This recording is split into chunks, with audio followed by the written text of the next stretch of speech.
Journal के नियम अपन सीख रहे हैं और इसमें जर्नल के नियम के अंतर्गत अभी तक जो हमने सीखा है, खाता कहते किसे हैं, खातों के 3 प्रकार पढ़े हमने अब तक। 3 खातों के 3 नियम कि व्यक्तिगत खाते का क्या नियम है, कोई भी लेन देन को लिखेंगे कि कौन सा खाता डेबिट होगा, कौन सा खाता क्रेडिट होगा। मैं बार बार में ये नियम आपके रिपीट करता रहता हूँ। आपको पहचान होनी चाहिए कि ये व्यक्तिगत खाता है। व्यक्तियों के नाम, संस्थाओं के नाम, कंपनी का नाम, फर्म का नाम इस खाते की श्रेणी में, व्यक्तिगत खाते की श्रेणी में। और पूंजी खाता और आहरण खाता, क्योंकि व्यक्तिगत साधनों के लिए जुटाई जाती है पूंजी और आहरण व्यक्तिगत उपयोग के लिए पैसा लिया जाता है, इसलिए इसको भी हमने व्यक्तिगत खाते में रखा था। आपको नियम याद हो गया होगा अच्छे से कि व्यक्तिगत खाते का क्या नियम है कि पाने वाला व्यक्ति डेबिट किया जाता है, डेबिट मतलब नाम, और देने वाले व्यक्ति को हम क्रेडिट करते हैं, जमा करते हैं। पाने वाला व्यक्ति नाम डेबिट और देने वाला व्यक्ति जमा क्रेडिट। वास्तविक खाते की जब बात हुई थी तो भागों में बांटा हुआ है इसको। माल और संपत्ति, माल से संबंधित खाते 4 खाते अच्छे से याद रहने चाहिए, हमेशा अपने दिमाग में बात रहनी चाहिए। परचेज खरीदना, क्रय करना, सेल्स बेचना, विक्रय, परचेज रिटर्न खरीदा हुआ माल वापस करना, सेल्स रिटर्न बेचा हुआ माल वापस करना। ये जो 4 खाते हैं माल से संबंधित हैं और संपत्तियों से संबंधित जितनी भी संपत्ति हैं, चाहे वो स्थायी संपत्ति है, फर्नीचर, मशीनरी, बिल्डिंग, चालू संपत्ति, जो संपत्ति कैश के रूप में है जिसको हम 1 साल के अंदर कैश में बदल सकते हैं, चालू संपत्ति के अंदर। कैश बैंक में पैसा जमा है, डेटर्स जिनको उधार माल बेचा है, क्लोजिंग स्टॉक अंत में जो माल बचा हुआ है हमारे पास, बिना बिका माल बचा हुआ है, वो आपके चालू संपत्तियों के अंतर्गत। इसमें भी वास्तविक खाते का जो नियम है, छोटी सी बात है आपको याद रखनी होती है कि माल और संपत्ति व्यापार में आते हैं तो डेबिट, और माल और संपत्ति व्यापार से जाते हैं तो क्रेडिट। माल और संपत्ति व्यापार में आ रहे हैं तो डेबिट करेंगे, और माल और संपत्ति व्यापार से जा रहे हैं तो क्रेडिट करेंगे। अवास्तविक खाते का नियम, जिसको हम नाममात्र का खाता, लाभ हानि संबंधी खाता भी कहते हैं, 2 भागों में बांटा हुआ है इसको भी। एक तो हानि और खर्चे और दूसरा इसका विपरीत लाभ होगा। हानि खर्चे में बहुत सारे उदाहरण आपको आते होंगे, वेतन चुकाया, किराया चुकाया, मजदूरी चुकाई, विज्ञापन पर पैसा खर्च हुआ, मरम्मत पर पैसा खर्च हो रहा है, स्टेशनरी पर हम रुपए खर्च कर रहे हैं। अच्छा, हानि पैसा डूब गया, डूबत बैड डेट्स। इसके अलावा आगे के डेप्रिसिएशन, मूल्यह्रास, मूल्य में कमी, मूल्य में गिरावट, तो वो डेप्रिसिएशन। इसके अलावा आप देखिए कोई भी स्थायी संपत्ति को बेचने से कोई हानि हो रही है, तो ये सारे जो उदाहरण हैं आप देखिए हानि और खर्चों के हैं, और किस खाते की श्रेणी में आते हैं, अवास्तविक खाते की श्रेणी में आते हैं। लाभ और आय के उदाहरण, कमीशन प्राप्त होना, किराया प्राप्त होना, ब्याज प्राप्त होना, भट्टा प्राप्त हुआ, ये जो सारी चीजें हैं आपके डूबा हुआ पैसा हमको प्राप्त हो रहा है, बैड डेट्स रिकवर्ड, कंपनी को डिविडेंड कंपनी से प्राप्त हो रहा है, लाभ और आय की स्थिति है। अवास्तविक खाते का नियम भी सरल है, हानि और खर्चे डेबिट और लाभ और आय क्रेडिट। हानि और खर्चों को हम डेबिट करते हैं और लाभ और आय को हम क्या करते हैं, क्रेडिट करते हैं। ये 3 नियम हैं। इनके अंतर्गत हम कोई भी लेन देन को लेते हैं। कल अपनी बात चल रही थी बैंक से संबंधित जो लेन देन है उसमें एक लास्ट जो पॉइंट चल रहा था बैंक संबंधी लेन देन।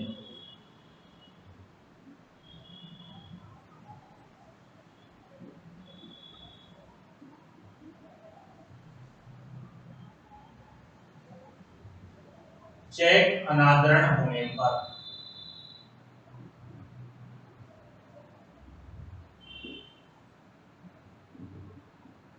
चेक अनादरण होने पर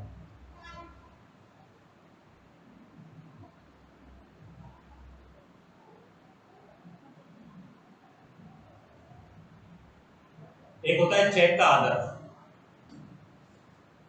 चेक का आदर मतलब बैंक जब चेक का भुगतान कर देती है तो वो चेक का आदर। लेकिन जब बैंक किसी भी कारण से चेक का भुगतान करने से मना कर देती है उसे हम चेक का अनादरण, चेक डिसऑनर्ड, चेक बाउंस। किसी व्यक्ति से हमको चेक मिला, हमने उस चेक को बैंक में जमा कराया लेकिन उसका पेमेंट नहीं आया हमारे खाते में, वो चेक अनादृत हो गया, बाउंस हो गया। अब उस अनादृत होने के कई कारण हो सकते हैं। बैंक चेक का भुगतान करने से क्यों मना कर सकता है? खाते में पर्याप्त राशि नहीं होने के कारण। खाते में पर्याप्त राशि अगर नहीं है तो ऐसी स्थिति में भी चेक का भुगतान करने से बैंक मना कर सकती है। इसके अलावा आप देखें चेक में जो लिखी गई जो राशि है अंकों में और शब्दों में अंतर हो। अंकों में 20,000 रुपए लिखे हुए और आप देखें अंकों में चेक के ऊपर आपके अमाउंट जो लिखी हुई है वो 20,000 लिखी हुई है, लेकिन जब शब्दों की जब हम बात कर रहे हैं तो उसमें जो राशि लिखी 25,000,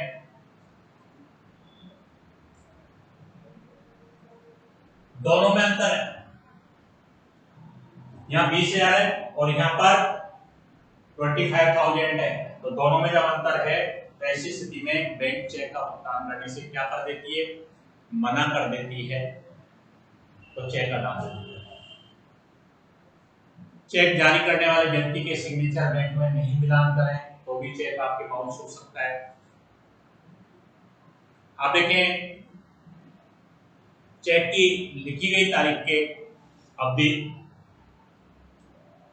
समाप्त हो गई हो, क्योंकि चेक जब जारी किया जाता है, जिस डेट को चेक इशू किया गया है, जारी किया गया है, उसके 3 महीने के अंदर हमको उसका पेमेंट लेना होता है, लेकिन वो 3 महीने की अवधि हमारी बीत गई, तो ऐसी स्थिति में भी चेक अनादृत हो सकता है। तो कोई भी कारण से जब बैंक चेक का भुगतान करने से मना कर दे तो वो चेक का अनादरण कहलाता है। ऐसी स्थिति में हम उसके लिए जो एंट्री बनाते हैं, जैसे मैं उदाहरण के लिए आपको कहूं कि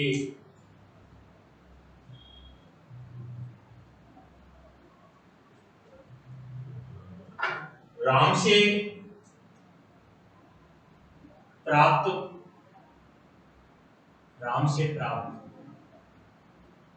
10,000 रुपए का चेक बैंक में अनादृत हो गया।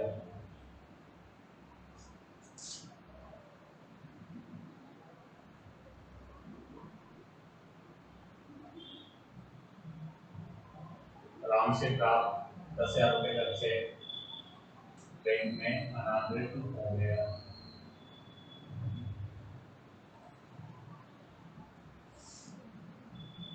पहले जो राम से कोई चेक मिला होगा, हमने उस चेक को बैंक में जमा कराया होगा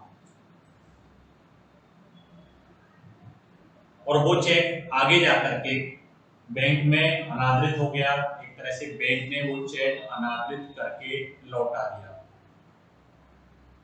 बैंक ने वो चेक अनादृत करके लौटा दिया। इसका मतलब चेक अनादृत करके लौटाने वाली संस्था कौन है? बैंक। एक तरह से राम को बैंक ने चेक वापस लौटा दिया, तो राम को तो हम डेबिट करेंगे, राम से अकाउंट दिया, और चेक अनादृत करके लौटाने वाली संस्था है कौन? बैंक। तो राम दिया के सामने भी 10,000 लिखेंगे और बैंक के सामने भी हम 10,000 लिखेंगे।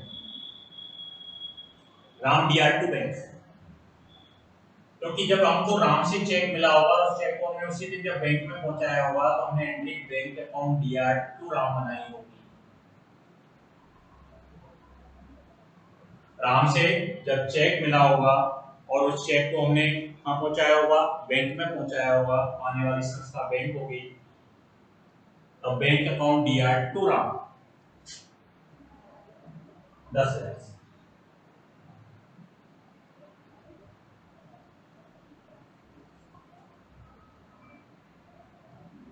तो राम से प्राप्त 10,000 रुपए का चेक बैंक में क्या हो गया?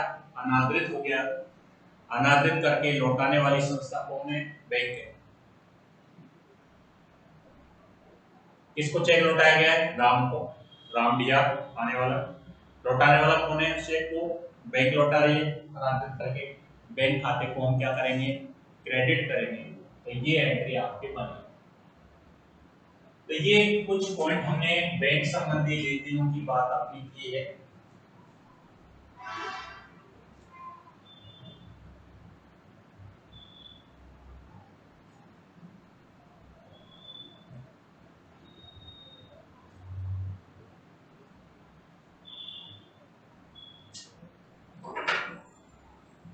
कुछ उदाहरण जो अब तक हमने पढ़े हैं, मैं आपको कहूं कि 50,000 रुपए का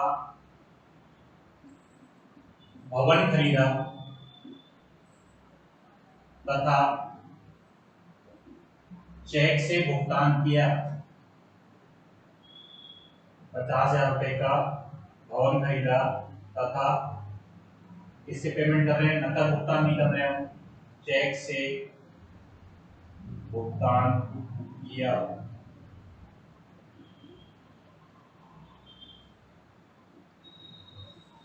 ₹50,000 का भवन खरीदा, परचेज का प्रयोग नहीं करेंगे। संपत्ति खरीद रहे हैं, माल खरीदते हैं या माल हम बेचते हैं, तब हम किस शब्द का प्रयोग करते हैं? परचेज या सेल्स का प्रयोग करते हैं। जब भी हम कोई संपत्ति खरीदते हैं तो परचेज और सेल्स का प्रयोग नहीं करेंगे, उस संपत्ति का नाम आएगा बिल्डिंग।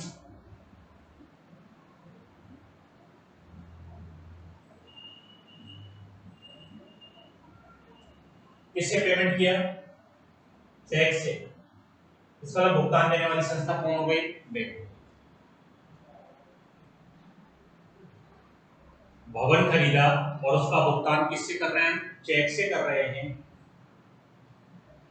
तो बिल्डिंग और बैंक दो खाते प्रभावित हुए हैं। बिल्डिंग संपत्ति है और संपत्ति है, किस खाते के अंतर्गत आएगा?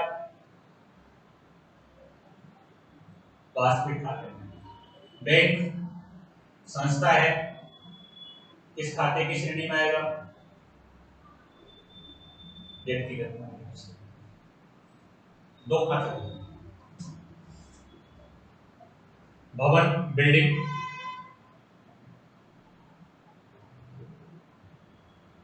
भवन खरीदा, संपत्ति खरीदी, और संपत्ति जब खरीदी हमने, तो ऐसी स्थिति में आप देखें कोई संपत्ति हमारे पास आ रही है,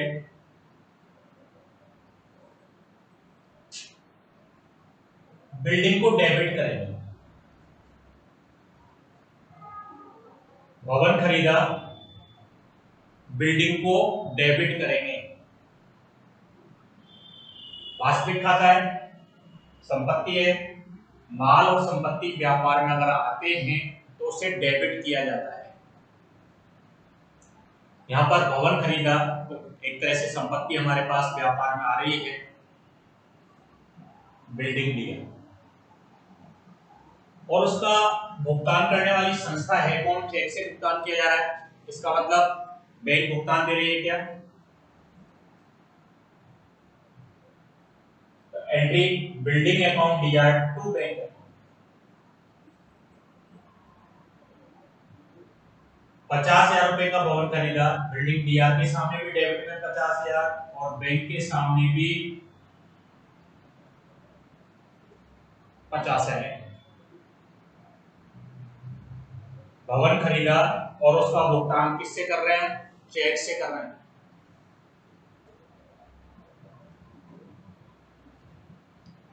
भवन खरीदा और उसका भुगतान हम किससे कर रहे हैं, चेक से कर रहे हैं, तो building account DR to bank account. तो ऐसी स्थिति में संपत्ति खरीदने की जब हम बात कर रहे हैं तो बिल्डिंग को तो डेबिट करेंगे और भुगतान देने वाली संस्था है कौन, बैंक है, तो building account DR to bank account आपके हम एंट्री बनाएंगे। और देखिए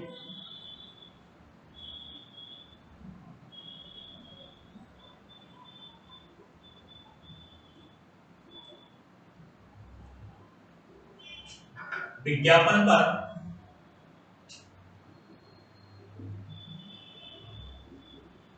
15,000 रुपए का भुगतान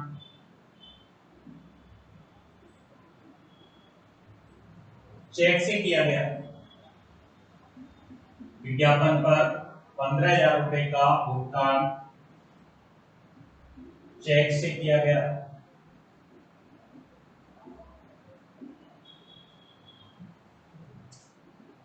विज्ञापन पर हम भुगतान कर रहे हैं, विज्ञापन को अंग्रेजी में एडवर्टाइजमेंट,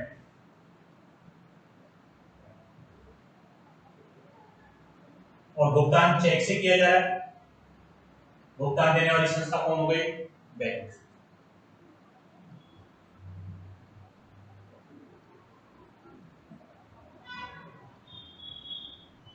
एडवर्टाइजमेंट और बैंक।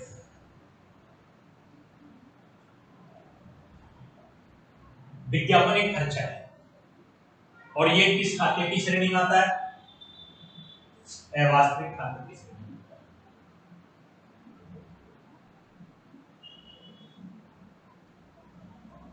बैंक व्यक्तिगत खाते में आता है।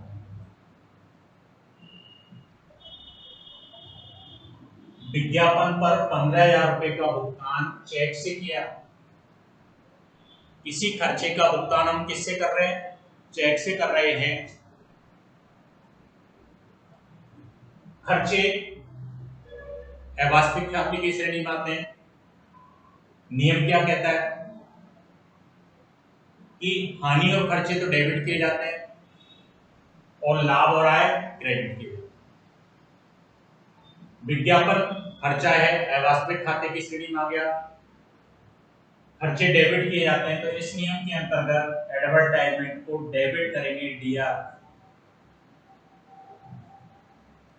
और भुगतान देने वाली संस्था है कौन, बैंक है। भुगतान देने वाली संस्था कौन है, बैंक है। चेक से जब हम पेमेंट कर रहे हैं टू बैंक है। एडवर्टाइजमेंट दिया, चेक से पेमेंट हो रहा है, इसका भुगतान देने वाली संस्था बैंक है। हमारी जो एंट्री बनेगी advertisement account DR to bank account, ये एंट्री हमारी बन जाएगी। किसी भी खर्चे का भुगतान हम किससे कर रहे हैं, चेक से। मैं कहता हूं विज्ञापन पर 15,000 रुपए नकद चुकाए तो एडवर्टाइजमेंट दिया, चेक से चुकाए तो बैंक भुगतान देने वाली, और अगर भुगतान नकद चुकाया जा रहा है तो ऐसी स्थिति में कैश को क्रेडिट करें, क्योंकि खर्चे का भुगतान करने में नकद पैसे जा रहे हैं, तो advertisement account DR to cash.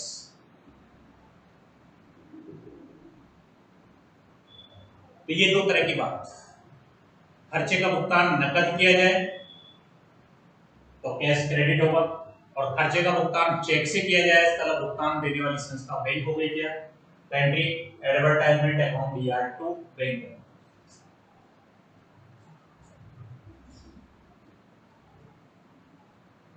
और देखिए बच्चों,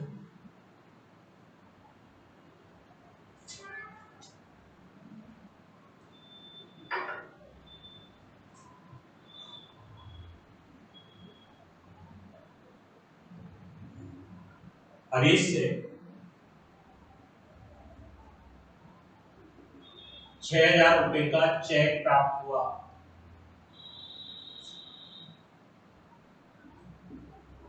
हरीश से कितने रुपए का चेक प्राप्त हुआ?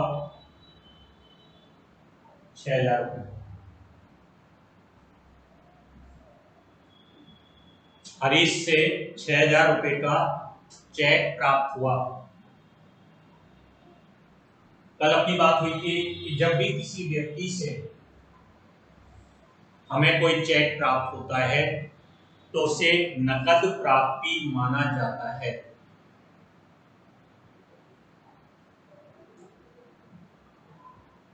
कैश। और दूसरा हरीश। चेक प्राप्त हुआ इसका मतलब नकद प्राप्त हुई, ये मान लीजिए। हरीश से चेक प्राप्त हुआ,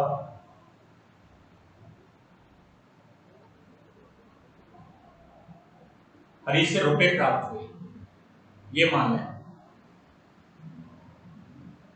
अब हरीश से रुपए प्राप्त हुए, कैश संपत्ति है, किस खाते की श्रेणी में आएगा? आप कहेंगे वास्तविक खाते। कौन से खाते में? वास्तविक। हरीश व्यक्ति है, किस खाते की श्रेणी में? व्यक्तिगत। दो। हरीश से 6,000 रुपए का चेक प्राप्त हुआ, हरीश से 6,000 रुपए नकद प्राप्त हुए, ये मान लूं मैं। एक तो कैश और दूसरा हरीश।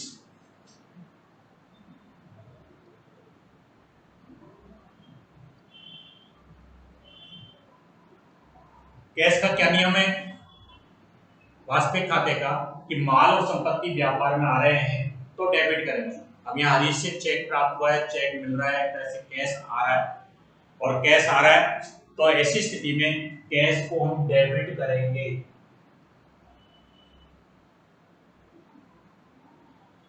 और उस चेक को देने वाला व्यक्ति कौन है? व्यक्तिगत खाते में देने वाले व्यक्ति को क्या किया जाता है? क्रेडिट किया जाता है। हरीश से चेक मिला, हरीश के खाते को क्रेडिट करेंगे 6,000। Cash account DR to Harish. Harish से 6,000 रुपए का चेक प्राप्त हुआ। अब चाहे वो चेक हरीश से मिले, चाहे सुरेश से मिले, चाहे संदीप से चेक मिले, ऐसी स्थिति में चेक प्राप्त होने को हम नकद प्राप्ति मानेंगे, कैश को तो करेंगे डेबिट। और जिस व्यक्ति से वो चेक हमको मिल रहा है, देने वाला है, अब चाहे वो हरीश है, चाहे संदीप है, चाहे सुरेश है, उसके खाते को क्रेडिट किया जाएगा।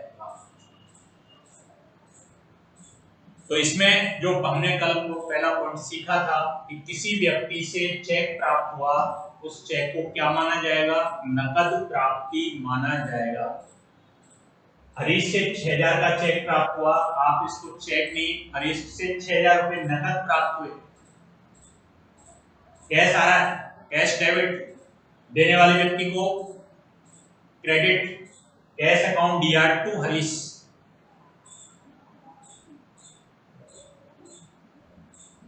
ये बात हो सकती है। दूसरी बात,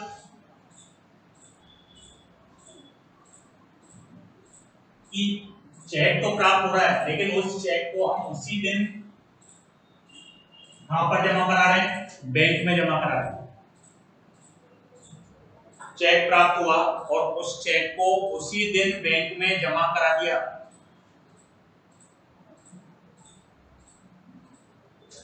मैं आपको कहूं कि हरीश से 6,000 रुपए का चेक प्राप्त हुआ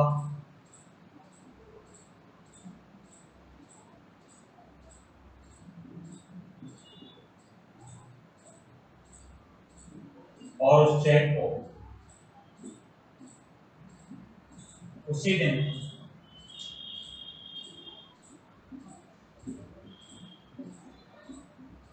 बैंक में जमा करा दिया।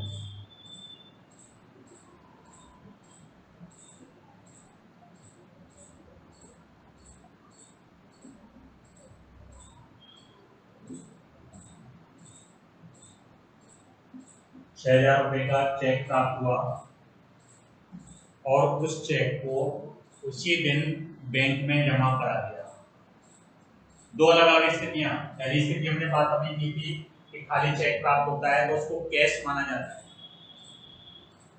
अब मैं बात कर रहा हूं चेक प्राप्त हो और उस चेक को उसी दिन हम बैंक में पहुंचा दें।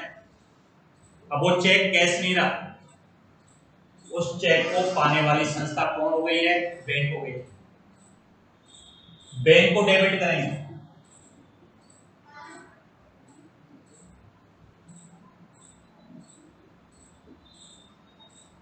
टू हरीश,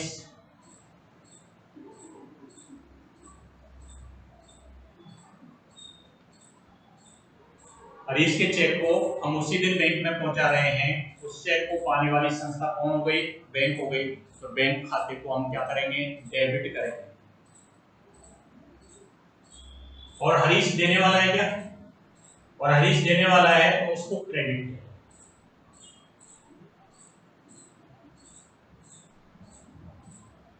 केवल हरीश से 6,000 का चेक प्राप्त हुआ, खाली चेक प्राप्त होना नकद प्राप्ति माना जाता है। या तो हम cash account DR2 Harish entry बना रहे हैं, लेकिन उस चेक को हम उसी दिन बैंक में पहुंचा रहे हैं।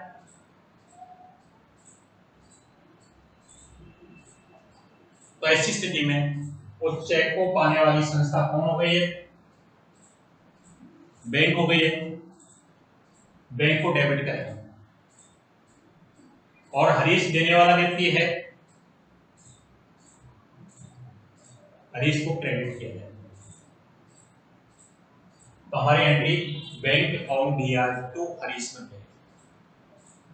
लेकिन मैं ये कहूं कि ये हरीश से जो चेक प्राप्त हुआ वो 5 अक्टूबर को प्राप्त हुआ था। हरीश से जो चेक प्राप्त हुआ था वो 5 अक्टूबर को प्राप्त हुआ था। हमने cash account DR2 Harish entry बना दी। लेकिन उस चेक को हम अगले दिन या 2 दिन बाद या 5 दिन बाद अगर हम उसको बैंक में जमा करा रहे हैं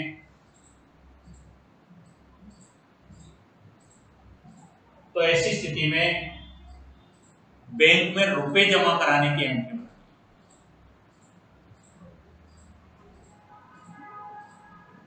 हरीश का चेक हम 3 दिन बाद बैंक में जमा करा रहे हैं, इसका मतलब आपको बैंक में रुपए जमा कराने की एंट्री आपको बनानी है।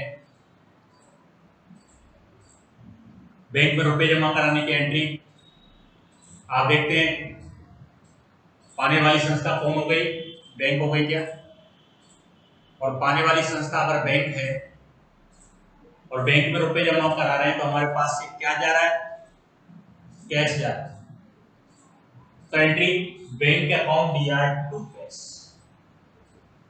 हरीश का चेक हम 3 दिन बाद, 2 दिन बाद, अगले दिन, उसी दिन नहीं जमा करा रहे, अगले दिन जमा करा रहे हैं तो हमको बैंक में रुपए जमा कराने की एंट्री आपकी बनानी होगी। Bank account DR2 cash account आपकी एंट्री बनेगी। और देखिए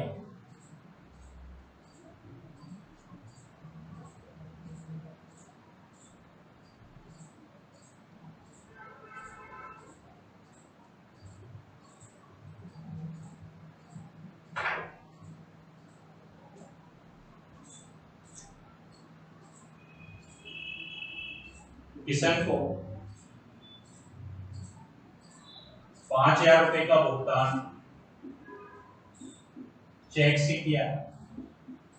किशन को 5,000 रुपए का भुगतान किससे किया? चेक से किया।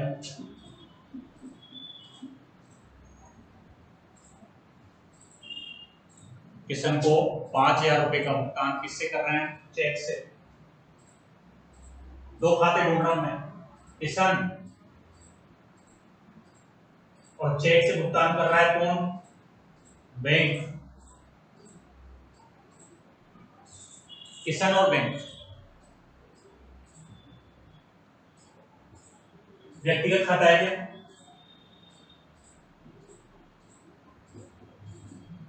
भुगतान देने वाली संस्था बैंक है।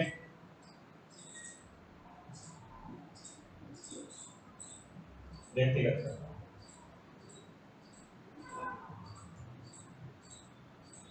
किशन को 5,000 रुपए का भुगतान किससे कर रहे हैं हम? चेक से कर रहे हैं।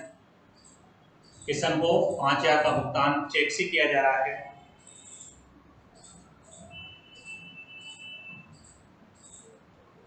पाने वाला है किशन। व्यक्तिगत खाते का नियम कहता क्या है हमको कि पाने वाला व्यक्ति क्या किया जाता है? डेबिट किया जाता है। पाने वाला व्यक्ति क्या किया जाता है? डेबिट किया जाता है। तो किशन दिया,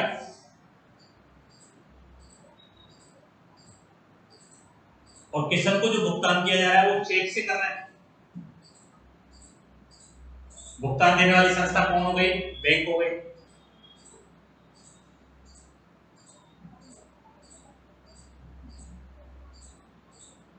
एक तो किशन को नकद रुपए चुकाए जाते हैं, तो किशन दिया पाने वाला, चुकाने में हमारे पास से क्या जाता? कैश जाता। जब एंट्री बनती किशन अकाउंट दिया टू कैश अकाउंट। लेकिन चेक से भुगतान किया जा रहा है, इसका मतलब भुगतान देने वाली संस्था कौन हो गई? बैंक हो गई क्या? तो हम बैंक खाते को क्रेडिट करेंगे। किशन दिया टू बैंक।